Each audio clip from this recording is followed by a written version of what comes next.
Boa noite, meus amigos, meus queridos ouvintes que estão aí do outro lado nos assistindo.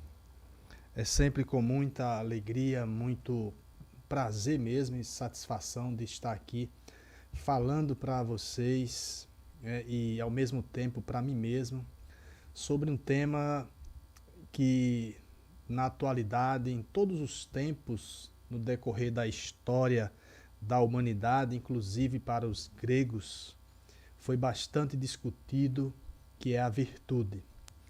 Hoje nós iremos discorrer um pouco, né, de forma filosófica, de forma espiritual e, acima de tudo, com base nos postulados da doutrina espírita. Iremos nos apoiar a algumas visões filosóficas, né, como a visão de Aristóteles, de Platão, de Kant até Confúcio, sobre a virtude e a moral.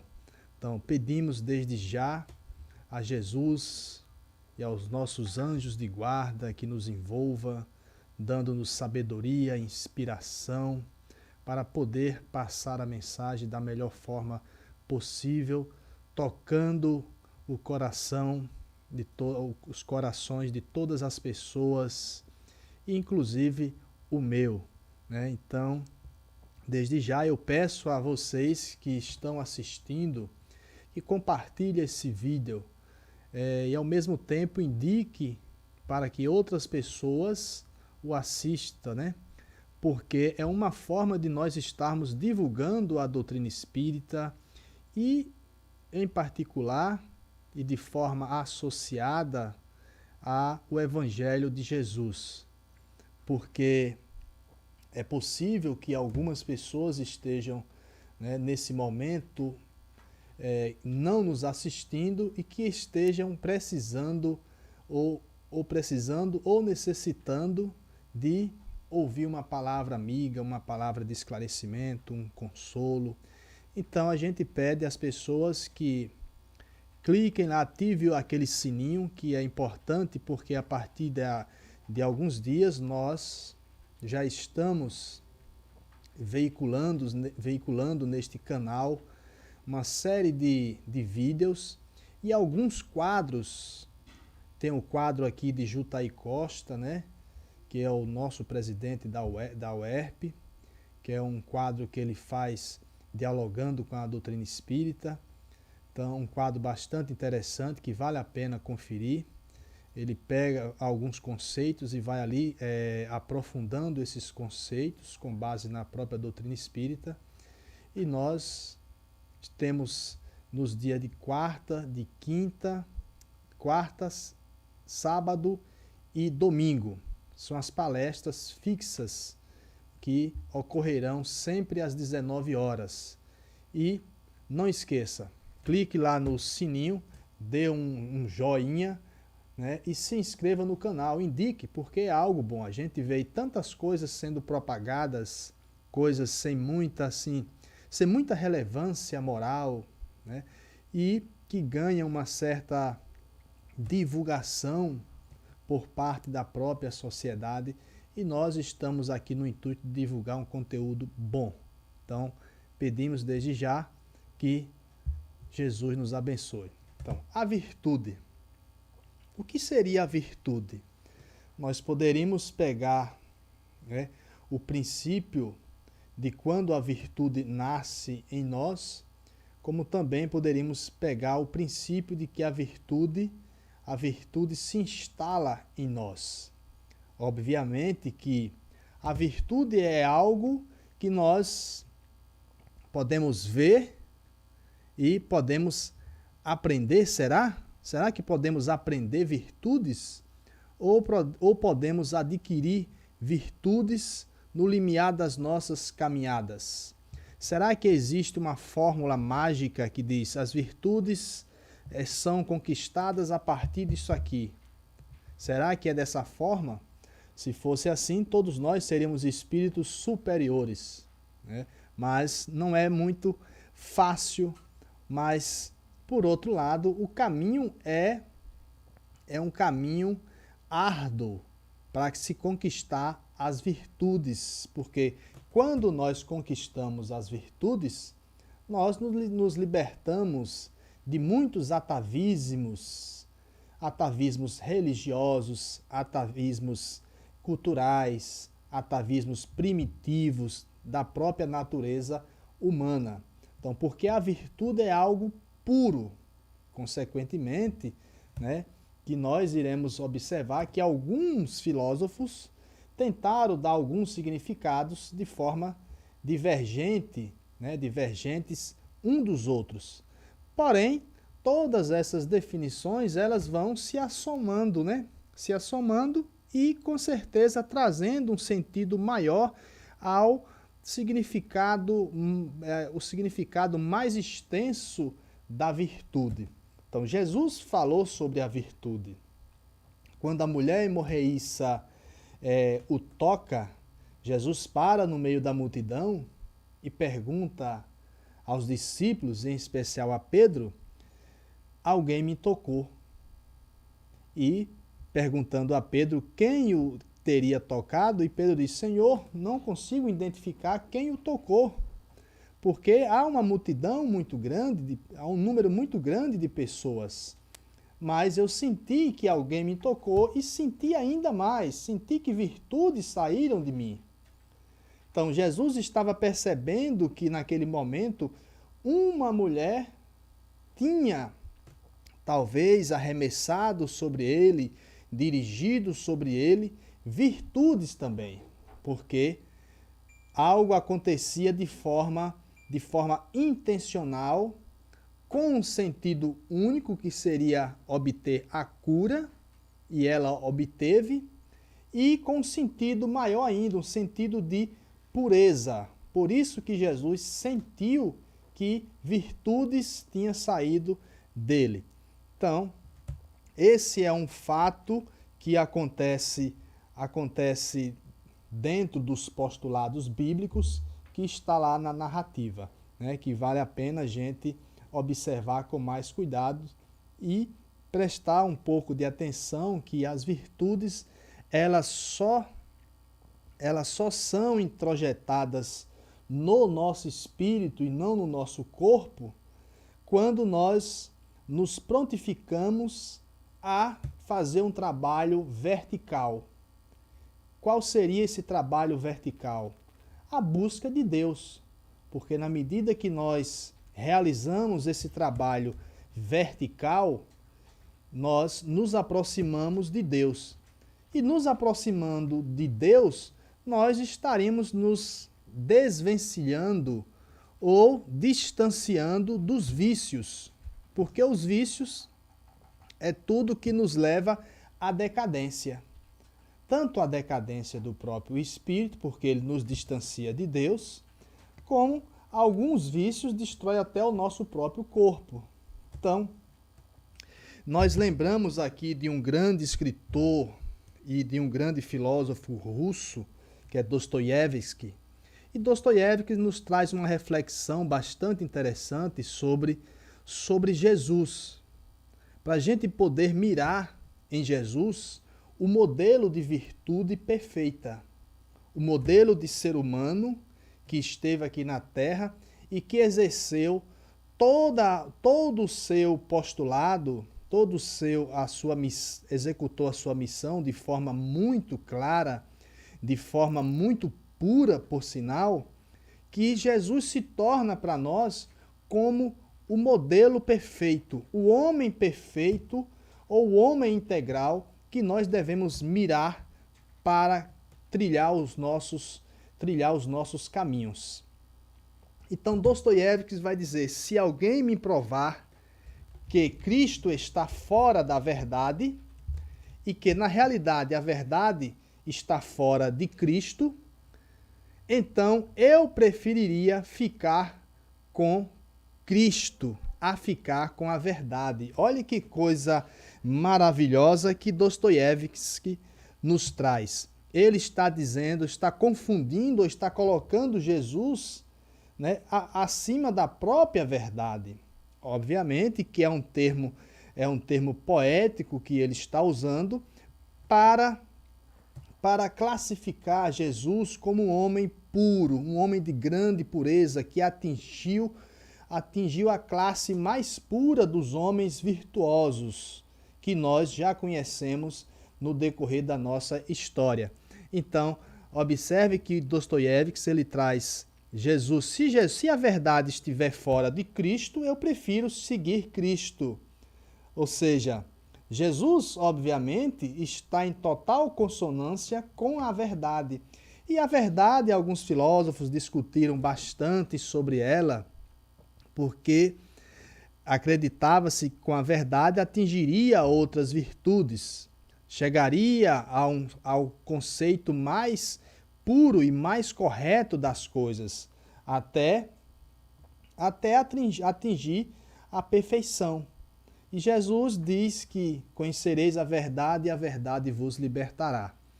E é realmente isso que acontece com o espírito imortal quando ele conhece a verdade.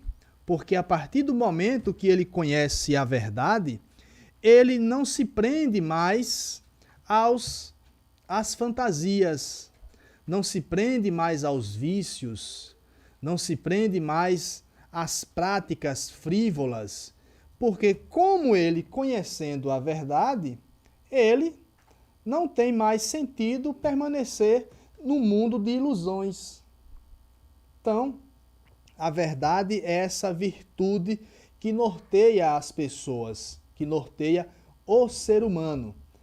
E falando em virtude, nós aqui vamos ilustrar e trazer algum significado da ação do homem na sociedade. Vamos trazer algumas definições, como por exemplo, o conceito de amoral, ou seja, quando nós realizamos determinada atividade que nos dá um sentido de cumprir a nossa obrigação, por exemplo, seguir as normas de trânsito, por exemplo, não matar.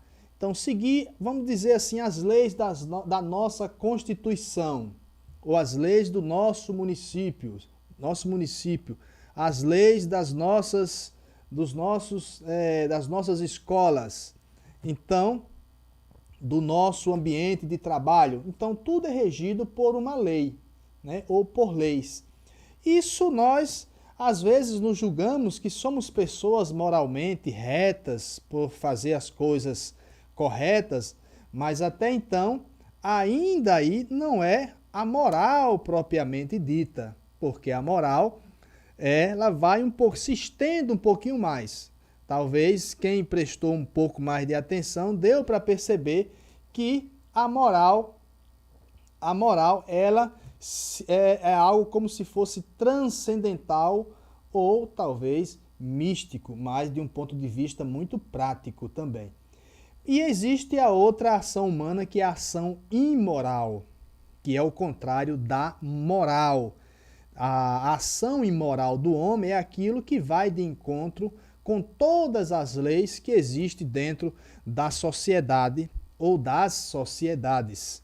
Então, o nosso Brasil existe uma Constituição que rege todo ou parte do comportamento dos brasileiros. Quando nós agimos contra essas leis, infringindo-as, nós estamos agindo de forma imoral, né? Então, mas vem por fim a moral, que seria a forma mais justa e completa de agir verdadeiramente.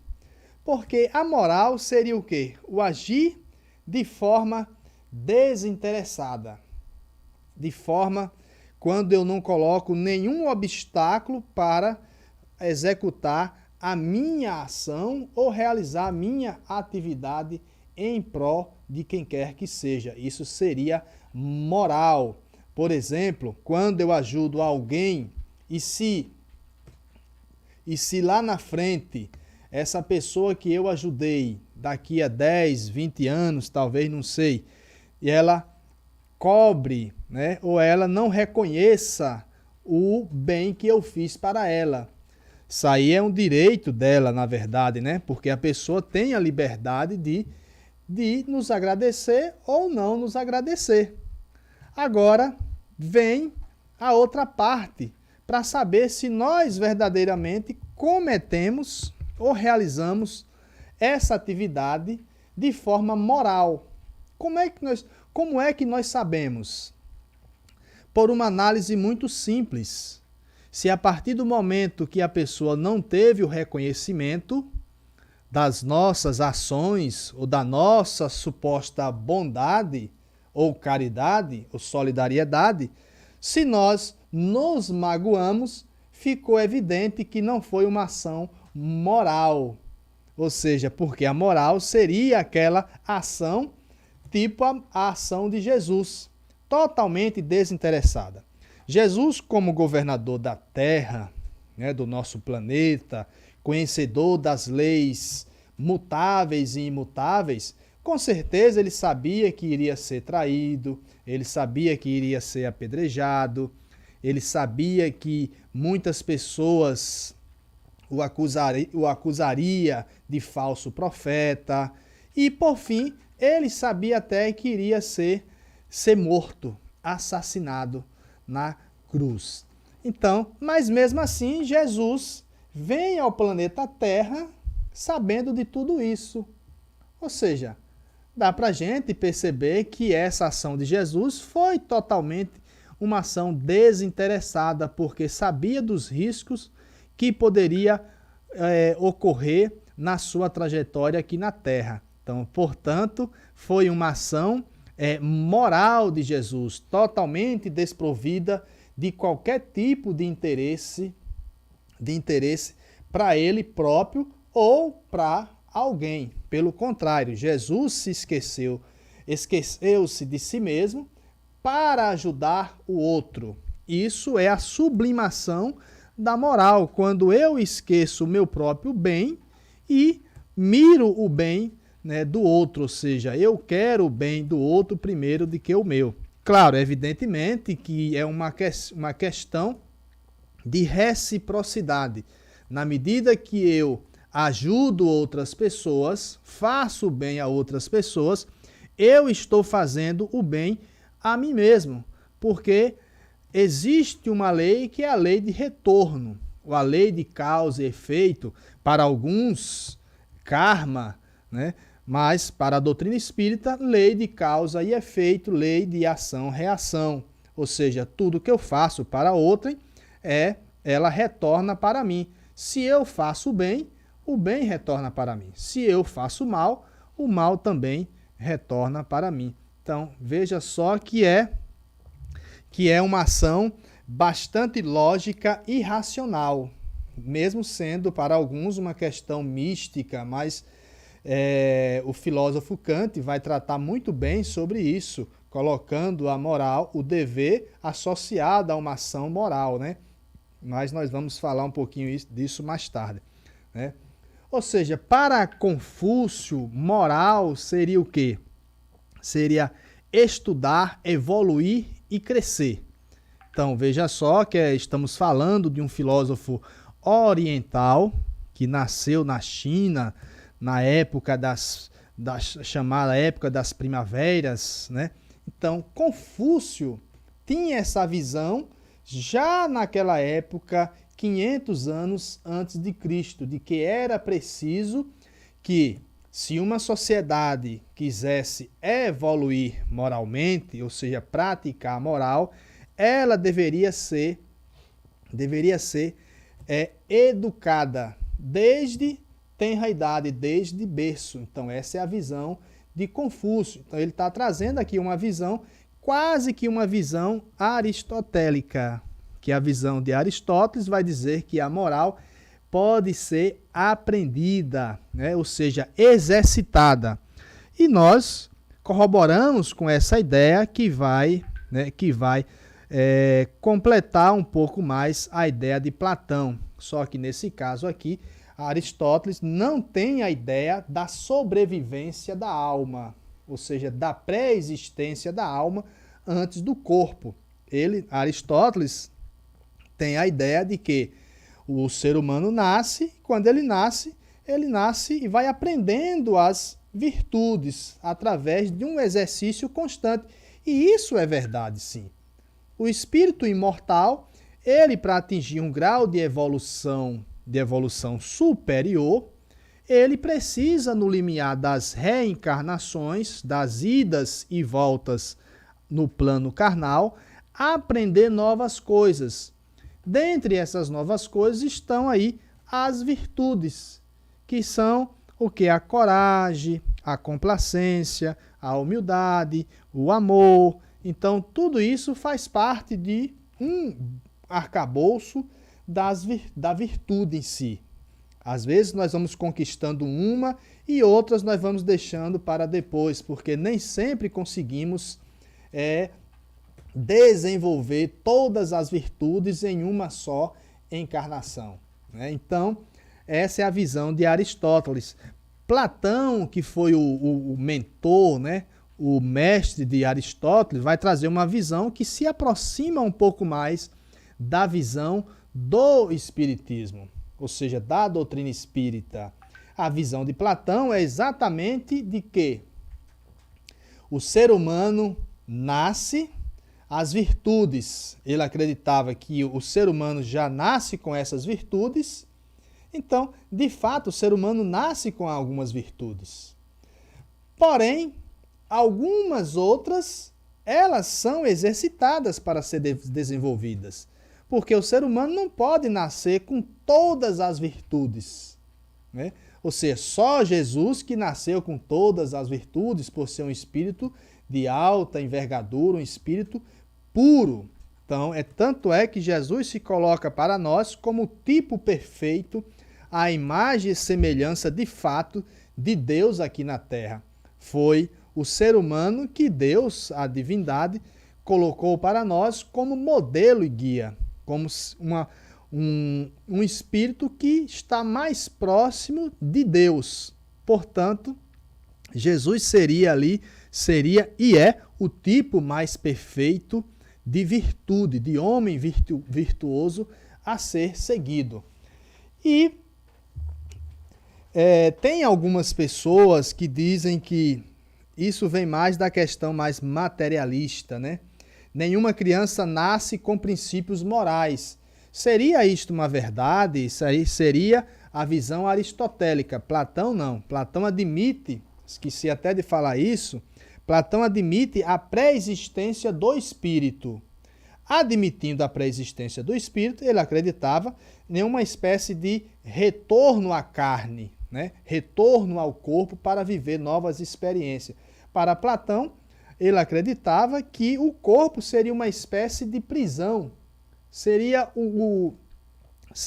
explica muito bem isso no mito da caverna, que nós não vamos aqui discutir sobre isso, né? Então, Platão admitia um mundo das ideias. Esse mundo das ideias seria um mundo incorruptível. Já o mundo carnal, o mundo físico, seria o mundo onde acontecem as reencarnações, o mundo físico, o mundo corruptível, o mundo que irá se acabar, que irá se corromper pela própria, e se nós formos observar o conceito científico, nós veremos que os dados científicos nos mostram que o próprio planeta Terra um dia vai se autodestruir. Assim como nós, o nosso corpo, né? O nosso corpo também se destrói e retorna para a Terra, mas só que o nosso espírito permanece com a sua caminhada para atingir aí o bem maior, que seria a virtude máxima, a aproximação com Deus, esse encontro com Deus. Mas voltando à questão das crianças aqui, né? As crianças, elas não nascem com princípios morais. A gente ouve isso, mas não é verdade, né? Porque se fosse assim, nós poderíamos dizer também o seguinte, para contra-argumentar a essa ideia. Por exemplo, tem crianças que nascem em berço de pessoas virtuosas, de pessoas boas. No entanto, elas não conseguem aprender as virtudes daquelas pessoas, dos seus pais, das suas mães, dos seus irmãos. Ela não consegue, mesmo os pais se esforçando para que elas aprendam. Então, não é verdade esse princípio de que as crianças não nascem com princípios morais. Por quê? Por outro lado, tem crianças que nascem assim. E mesmo assim, essas crianças, elas se transformam em delinquentes. Né? Esqueci de fechar aqui a questão. Mesmo nascendo em berços de pessoas moralmente evoluídas, ela mesmo assim se transforma em delinquentes. Então, em pessoas, em homens já feitos com desvio de conduta de forma bem absurda. Né? Por outro lado, tem crianças que nascem em berço de pessoas com conduta moral duvidosa, distorcida da realidade, da moral. Pessoas nascem em meio de criminosos. No entanto, essas crianças não seguem o mesmo viés desses pais delinquentes. Então é uma questão que nos deixa aqui a prova de que nós nascemos com algumas tendências e essas tendências elas vão se potencializando na medida que nós vamos alimentando. Mas para isso existe um outro fator, que é a nossa vontade, o nosso livre-arbítrio. Porque quem decide se vai aprender ou não é a própria pessoa. Ela pode nascer no meio de pessoas moralmente evoluídas, mas se ela não quiser aprender, ela não vai aprender. Ela, obviamente, vai ser estimulada. Não quero aqui tirar também aqui o valor do estímulo. Nós temos que estar estimulando nossas crianças, nossos filhos, com boas leituras, com bons programas, com estudo, com leituras. Isso muda? Muda, porque incentiva a pessoa. Mas não que isso é o único fator determinante para que o espírito se torne uma pessoa moralmente evoluída. Então, se tiverem dúvidas, lance as dúvidas aí mesmo no nosso programa. E eu gostaria que, voltando aqui ao nosso programa, vou dar até uma parada aqui, até para tomar um pouquinho de água. E um abraço aqui a Rai Gomes, né? Muito prazer, Rai, estar aqui, né, conosco, Jutaí, né, desejando um bom trabalho. Muito obrigado, viu, Jutaí? A equipe aqui sou eu e Oswaldo Moraes, viu? Então, um abraço também, Jutaí. Mariana Macedo, boa noite também, viu, Mariana? Adriana, que está sempre conosco, né, Adriana? Muito obrigado pela presença. Renê Souza, né? Renê, muito obrigado. Que amanhã, inclusive, é a palestra de Renê. E Nega Matos, né? Estamos com muitas saudades, viu, Nega? Que é a nossa querida Valdeci da Seja, das nossas reuniões mediúnicas, né? Estava até falando ontem com o Jô sobre isso, né? Então isso nos dá muita saudade, né? Esse aproximar, né? Esse convívio físico com as pessoas. Então isso é muito importante, mas hoje nós vivemos uma nova realidade e precisamos nos adaptar a ela. Com certeza tudo que vem, tudo que acontece em nossas vidas acontece para ocorrer algum tipo de mudança. Então, Suzy Santos, José Orlando, Quanto Mídia aqui, também está aqui. José Orlando, Carla Jamile, boa noite também. Então, Kelly Souza, boa noite. Bernadette Miranda, Tereza Carvalho, Tereza, que sempre está conosco. Quer dizer, todas as pessoas aqui, alguma outra assim que vai aderindo ao canal. E a gente pede que não esqueça de indicar o canal, viu, pessoal? Isso é muito importante, como eu falei no início, para que outras pessoas conheçam esse conteúdo, porque com certeza esse conteúdo irá ajudar outras pessoas que estejam precisando estão passando por momentos difíceis, principalmente neste momento de pandemia, né? Armando, né, de Cícero Dantas, boa noite também, meu querido Armando, saudades, viu? Edmilson do Jesus, boa noite, meu amigo. Raimundo Dória, saudades, viu? Boa noite, meus amigos, amiga Ailton. Oh. Estou caminhando para as virtudes, Raimundo, mas a caminhada é longa, viu? Todos nós estamos no mesmo barco.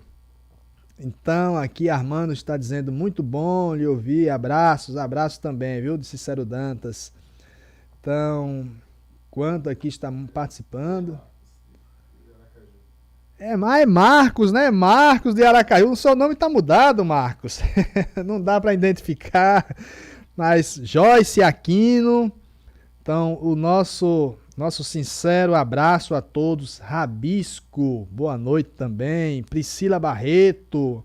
Priscila, olá Priscila. Saudades também, viu? Cristian Assis, né? Que está aqui também. Boa noite.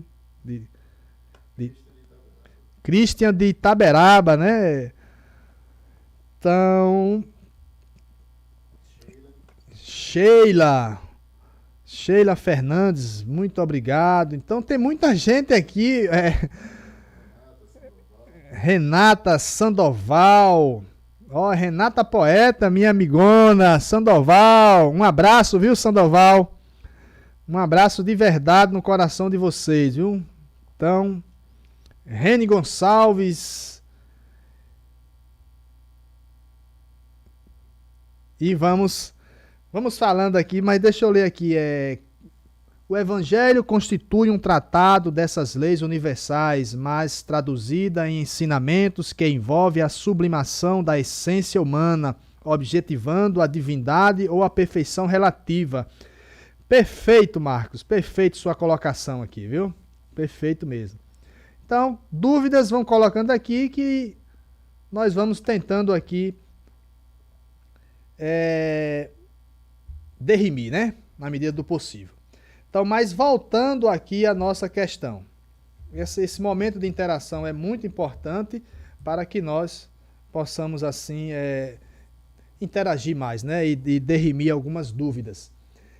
Então, mas vamos falar um pouco mais agora sobre tipos de solidariedade, que nós achamos que é realmente a solidariedade da virtude, quando na verdade nós vamos nos decepcionar agora um pouco sobre se nós estamos ou não praticando a verdadeira solidariedade, que seria, né, classificada como uma virtude também. A solidariedade estaria muito próximo da caridade, né? Então, algumas pessoas dão porque irá abater do imposto de renda. Ou seja, há uma espécie, como nós falamos do interesse, do desinteresse, há uma espécie de interesse. Isso já é bom? Já é bom, porque já é uma iniciativa social.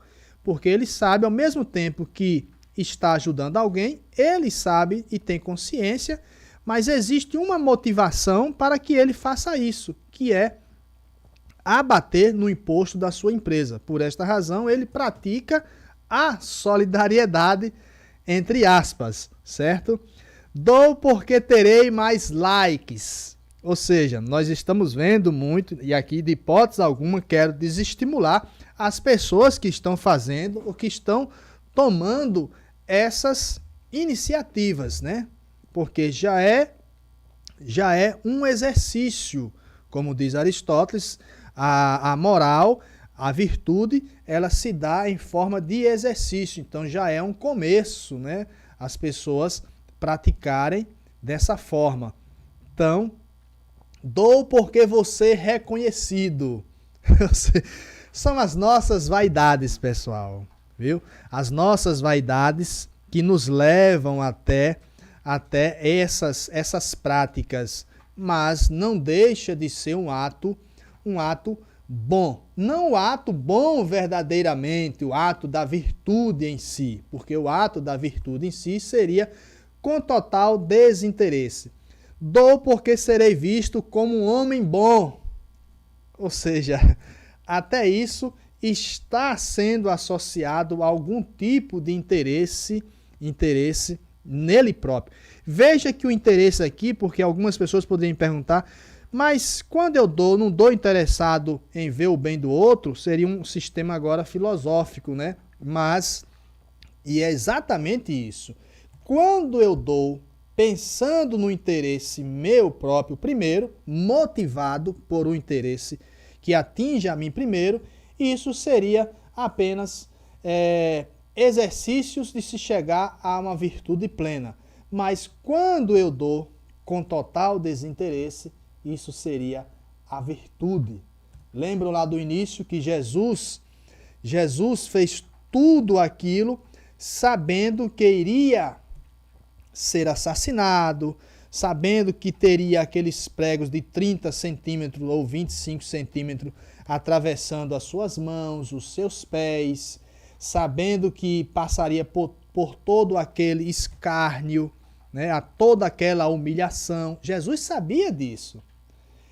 Qual de nós, ou quais de nós, estaria disposto a ir para um lugar, fazer um bem, e sabendo que lá nós seríamos taxados de falso profeta, de mentiroso, e por fim seríamos maltratados, humilhados e condenados à morte? Será que nós estaríamos prontos para isso? Quer dizer, estamos no exercício, mas é um exercício constante que devemos fazer nas nossas vidas. Então existe um paradigma muito interessante entre a ética e a virtude, mas nós não vamos aprofundar aqui nessas questões. Mas existe aquela ética deontológica, que foi uma ética muito propagada, né, por Kant também, que é a ética do dever.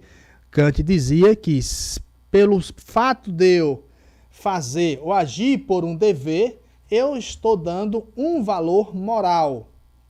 Então, isso Kant classificaria como uma razão prática, ou seja, o ser humano age de forma racional. Quando o ser humano age de forma racional, e a razão entende-se por razão, o caminho reto, o caminho da justiça, o caminho da lealdade. Então, seria também uma ética deontológica. Eu faço pelo dever, mas esse dever está associado à moral. Então, observe que as filosofias, tanto platônicas como aristotélica, kantiana, elas vão se completando entre si, até a filosofia de Descartes, que é um filósofo da moral também. Observe como essas pessoas vêm contribuindo para o nascimento de uma filosofia, né, que é a filosofia da doutrina espírita também, e vem contribuindo para o próprio conhecimento da doutrina espírita, né? Então, e a ética das virtudes, que seria a ética por imitação. Essa ética das virtudes seria aquela que eu miro alguém, que eu me espelho em alguém, e esse alguém seria um protótipo, seria um modelo ideal que eu devo seguir. Seria a perfeição moral. Existem algumas pessoas, claro, obviamente, não do nível de Jesus, mas pessoas que nós miramos muito e admiramos muito no campo do conhecimento. O próprio conhecimento em si é uma virtude.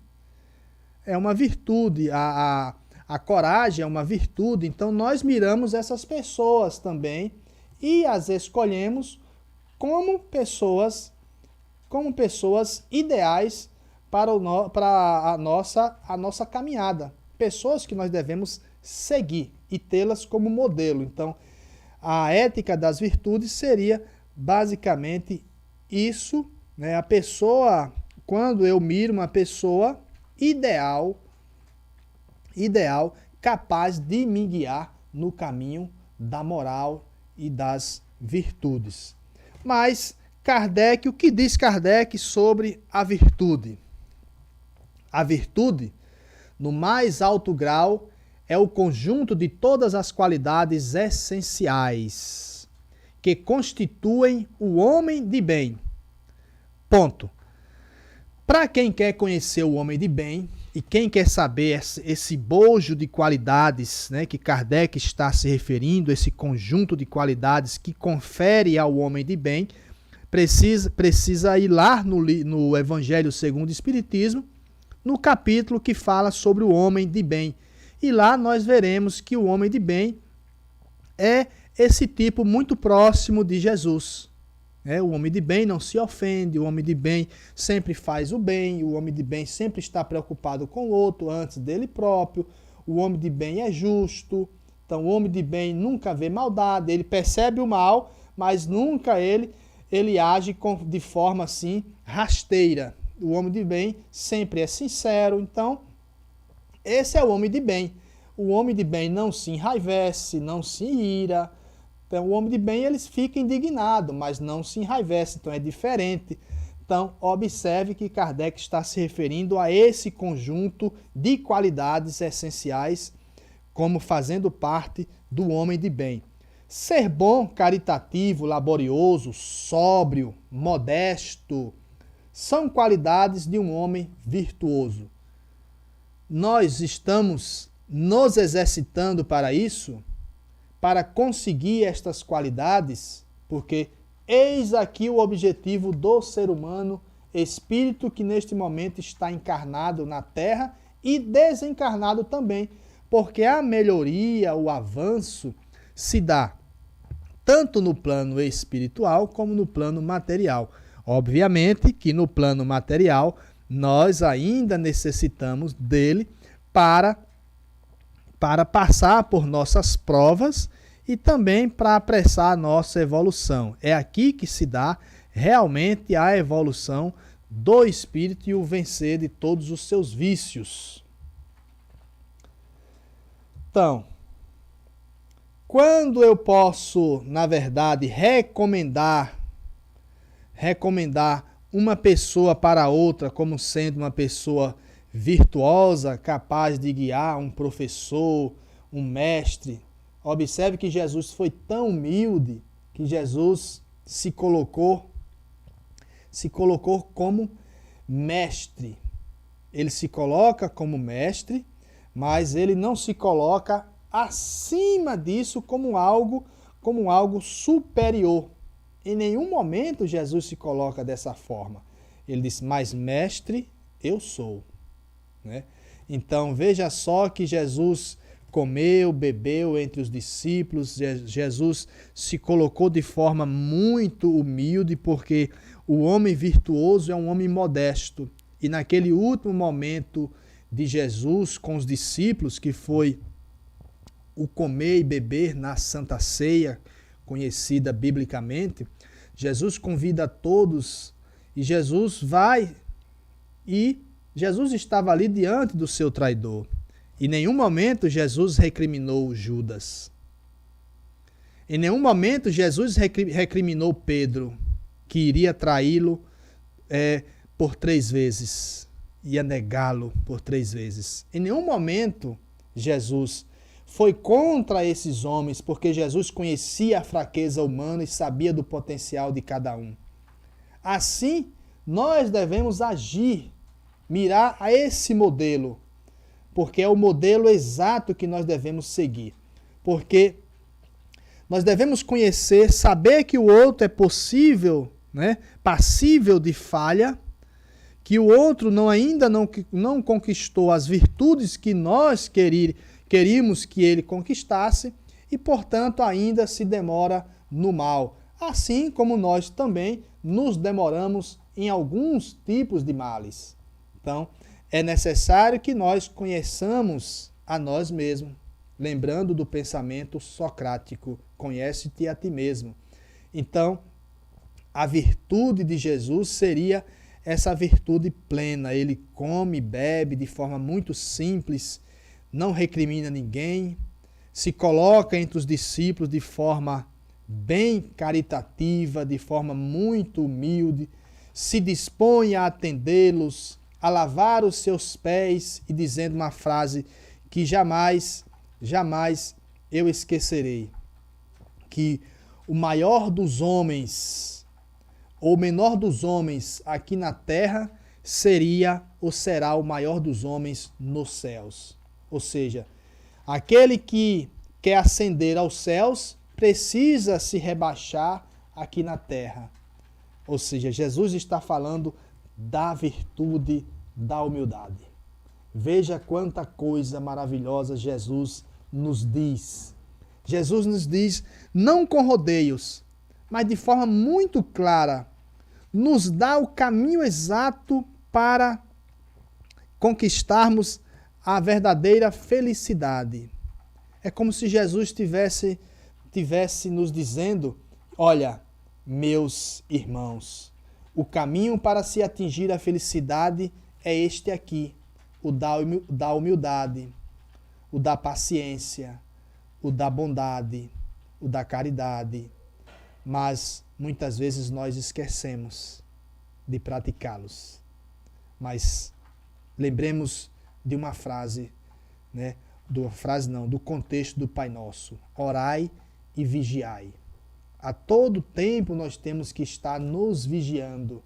Se queremos ser espíritos melhores amanhã, nós precisamos modificar a nossa psicosfera mental. O nosso comportamento deve se modificar. Então eu preciso empregar um esforço hercúleo. A todo momento esse esforço tem que estar presente na minha vida para que eu dome as minhas más inclinações. Na questão 893, Kardec pergunta, qual a mais meritória de todas as virtudes? Os espíritos respondem, toda a virtude tem seu mérito próprio. Toda. Porque todas indicam progresso na senda do bem. Todas. Então, observe que Kardec está nos dizendo que nem todas as virtudes são conquistadas de uma só vez.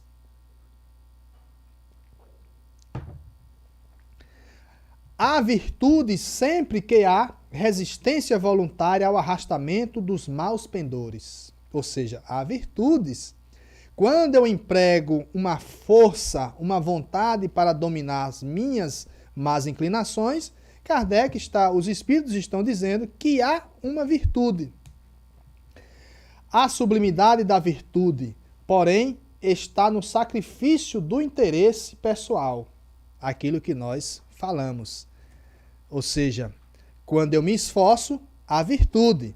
Mas quando eu me esforço com desinteresse pessoal, há uma sublimidade da virtude. Sem pensamento oculto, a mais meritória é a que se assenta na mais desinteressada caridade, o que nós já falamos. Então, meus amigos, o tempo aqui é muito curto. Felizmente, nós não queremos fazer daqui um seminário, né? Mas a verdade desse programa é trazer algumas reflexões para que nesses dias nós possamos refletir em cima dos ensinamentos do Cristo. Desde já, nós pedimos que se inscreva no canal, indique esse canal para outras pessoas. Repito, como em todos os outros vídeos, fazemos isso com profundo desapego, com um interesse, na verdade, de atingir essas pessoas no bem. Esse é o nosso real interesse. Então, e terminando, nós iremos ficar com a mensagem de Chico Xavier, né? Não deixe de ouvir, porque só a voz estávamos aqui conversando ainda há pouco, que só a voz de Chico nos traz uma sensibilidade, nos traz uma calma, nos traz uma sensibilidade de espírito mesmo, e esse contato com Deus. Então ficamos em paz, que Jesus nos abençoe e que afague os nossos corações, e fique agora com a mensagem de Chico Xavier.